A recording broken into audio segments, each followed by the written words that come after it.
J'ai acheté seule mon appartement et personne ne m'avait préparé à ça. Bienvenue dans ma nouvelle série Comment j'ai acheté mon appartement seule.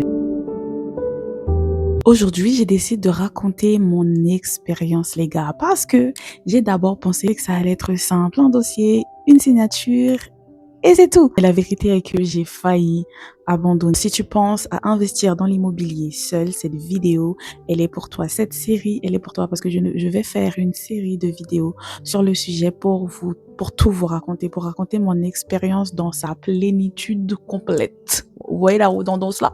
C'est pour vous dire à quel point je vais être précise. Je vais vous donner tous les détails, la signature, les visites, les questions, la banque, l'argent, tout, je vais tout vous expliquer. Je vais vous raconter mon expérience dans les détails et peut-être que certains détails vont, mais sûrement, on vous aide. Je te préviens que investir dans l'immobilier seul, surtout, c'est du sport. Ça va te demander beaucoup de cardio, mais sachez que le cardio que ça va vous demander n'est pas comparable à la joie que vous allez ressentir lorsque vous allez voir que vous êtes chez vous et c'est chez vous en fait. Et là, comme je vous avais dit sur la signature, c'est votre prénom qui a et vous allez vraiment être fier de ce que vous avez accompli. Vous allez voir qu'en fait, ça valait le. Vous parlez-moi de mes motivations. Qu'est-ce qui m'a motivé moi à investir seul, à acheter mon appartement, ma résidence principale d'ailleurs parce que c'est dedans que je vis. Donc là où je suis là, je suis chez moi.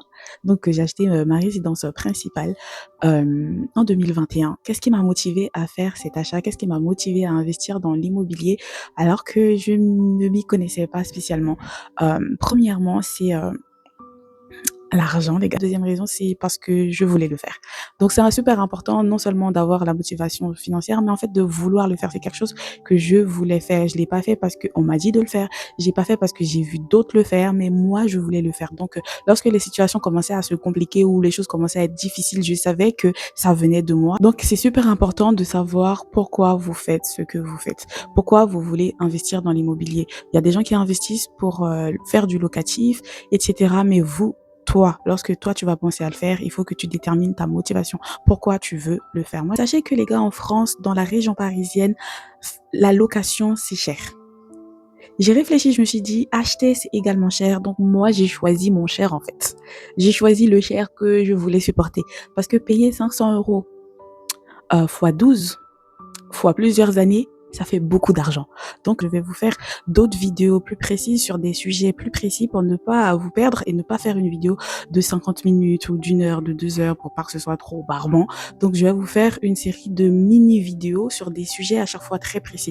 Donc, ce que je vais vous demander, les gars, c'est de m'écrire dans les commentaires les questions que vous avez à chaque fois.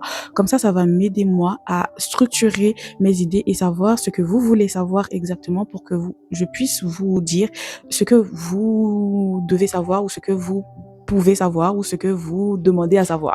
Voilà. Le français là, c'était un petit peu compliqué. Hein. Mais voilà, donc dans les commentaires, n'hésitez pas à me poser toutes les questions. Je suis très ouverte sur le sujet. Vous demandez-moi combien d'argent j'ai donné, je vais vous dire. Avant tout, voici ce qu'il faut savoir. Et en numéro 1, les gars, ce qu'il faut savoir, c'est que c'est long. Acheter, c'est long. De la pensée aux années d'économie ou aux mois d'économie et à l'achat, ça prend pas 2 semaines. C'est super long. Il faut vraiment s'armer de patience et de se dire que lorsque je me lance dans un projet d'achat immobilier, je dois être patient parce que c'est long. Il faut juste savoir à l'avance que ça va être long. Et la deuxième chose, les gars, c'est qu'il faut de l'argent. Il faut des sous. Voilà, il faut des sous avant, il faut des sous pendant l'achat et il faut surtout des sous après l'achat. Parce que les gars, il y a le prix de l'immobilier, il y a tellement de frais annexes.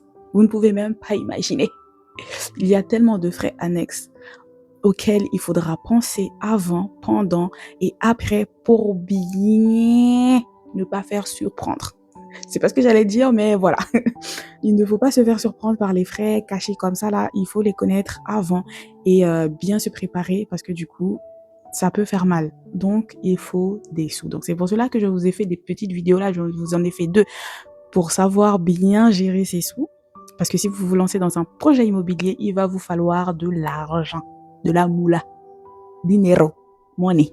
Voilà. À savoir, les gars, c'est qu'il faut réfléchir aux différents scénarios. C'est super important de réfléchir aux différents scénarios avant même d'acheter là, avant de signer, il faut penser aux différents scénarios. C'est-à-dire que, et si se passait ci, et si je perdais mon travail, et si, et si, et si, et si.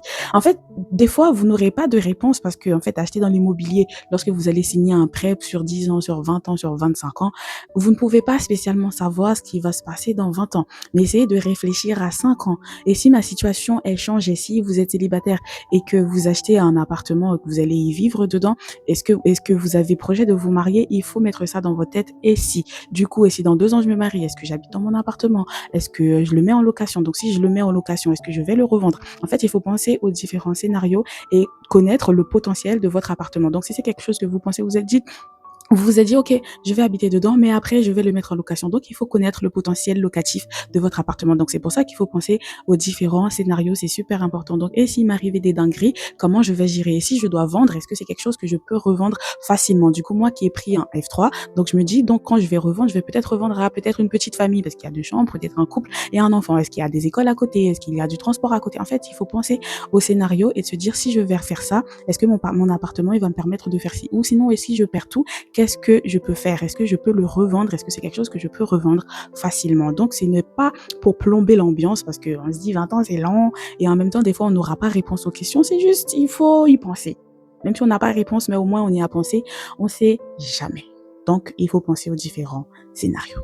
La quatrième chose, les gars, c'est d'avoir un bon mindset. Je dis ça en anglais, mais de toute façon, c'est un mot qu'on utilise en français, non, mindset. Donc, vous savez de quoi je parle. Il faut vraiment avoir le mental parce que vous allez faire face à énormément de choses. Il va falloir rester solide. Vous allez faire face aux doutes, vous allez faire face au rejet, vous allez faire face à la tristesse, vous allez faire face à la solitude, vous allez faire face même, vous allez rencontrer, vous allez voir qu'il y a des gens dans votre entourage là, ils voulaient pas votre bien. Parce que lorsque vous allez vouloir acquérir quelque chose là, il y a des gens peut-être qui sont mal intentionnés. Et vous allez faire face à énormément de choses. Donc, il faut rester solide, avoir un bon mindset. Il faut vraiment rester fort et surtout si vous faites ça seul, ça veut dire que vous êtes seul à prendre les décisions, vous êtes seul à faire ci, vous êtes seul à faire ça. Lorsque vous avez les doutes, peut-être que vous avez personne à qui en parler. Moi, considérez-moi comme votre grande sœur. Lorsque vous venez, venez, je serai là pour vous. Mais sachez que il faut rester fort et surtout si vous faites ça seul parce que c'est un engagement, les gars. Hein. Si vous avez peur de l'engagement, vous vous dites, ça, c'est un investissement sur plusieurs années. Donc, si vous avez peur de l'engagement, c'est quelque chose qui peut venir vous dérouter parce que vous allez vous dire, oh, 20 ans, c'est long, hein, 20 ans. Il faut rester fort. Il faut vraiment avoir un bon mindset. Une chose, les gars, c'est fais-le pour toi. Je l'ai déjà dit, je pense, à un moment donné, mais il ne faut pas le faire pour les autres. Fais-le pour toi. C'est super important d'avoir ça en tête, de se dire, je le fais pour moi. Vous pouvez avoir une seconde volonté. Peut-être que vous dites que peut-être je le fais pour mes enfants, je le fais pour ma petite sœur, pour mon petit frère, pour mes parents, mais la première chose, c'est de le faire pour vous. Parce que quand vous allez être découragé, vous allez vous dire, je fais pour moi. Il ne faut pas essayer d'impressionner les proches. Il ne faut pas essayer de prouver qu'on peut le faire. Ah, tu prouves que tu peux acheter un appartement. Tu prouves que si lui, il a fait, moi aussi, je peux faire. Non. Vraiment, c'est pas la bonne manière de penser. Fais-le pour toi. N'essaie pas d'impressionner et ne te laisse pas être impressionné. Français là aujourd'hui, c'est chaud. Hein. Dernière de la liste, fonce. Sois motivé, sois excité, je sais pas. Voilà, et fonce parce que c'est une très très très très belle expérience. C'est vraiment une très belle semée d'embûches, mais super gratifiante. C'est vraiment une très belle expérience. Vous allez voir la fierté que vous allez avoir plus tard, surtout lorsque je vous ai dit de faire ça. Vous allez voir que ça vient avec beaucoup de fierté, beaucoup de vraiment fonce, sois excité, économise dans la joie, épargne dans la bonne humeur. Lorsque tu vas mettre l'argent de côté, là, tu dis, je vais acheter un appartement, je vais investir dans l'immobilier parce que il faut vraiment le faire avec excitation. Je sais pas c'est quoi le mot que je fais, le avec émerveillement. Sois émerveillé. Bref, fonce. C'est tout pour cette petite vidéo d'introduction. J'espère que je vous ai donné envie de garder votre motivation. Si vous avez un projet d'achat, comme je vous ai dit là, voyez-moi comme une sœur. Posez-moi toutes les questions. Posez-moi toutes les questions. Posez-moi toutes les questions. Posez-moi toutes les questions. Donc, je vous ai dit ça 3 fois. faites-le. Donc j'espère que je vous ai vraiment donné envie, même peut-être, on sait pas, de vous lancer dans cette aventure. Ici, c'est quelque chose que vous avez déjà en tête. Donc sachez que je vais faire cette petite série pour qu'elle vous accompagne. Je vais essayer d'être claire et précise, comme je vous ai dit. Donc merci de m'avoir écouté, merci de passer sur ma chaîne, merci à toutes les personnes qui se sont abonnées. Ça me fait plaisir. En plus, quand je lis vos commentaires, ça me fait tellement plaisir. Donc merci beaucoup. Et si tu n'es pas encore abonné, fais-le et active la cloche pour ne rater aucune vidéo, super important aussi. Et comme toujours, attends-toi à plus. C'était Cham, bye bye.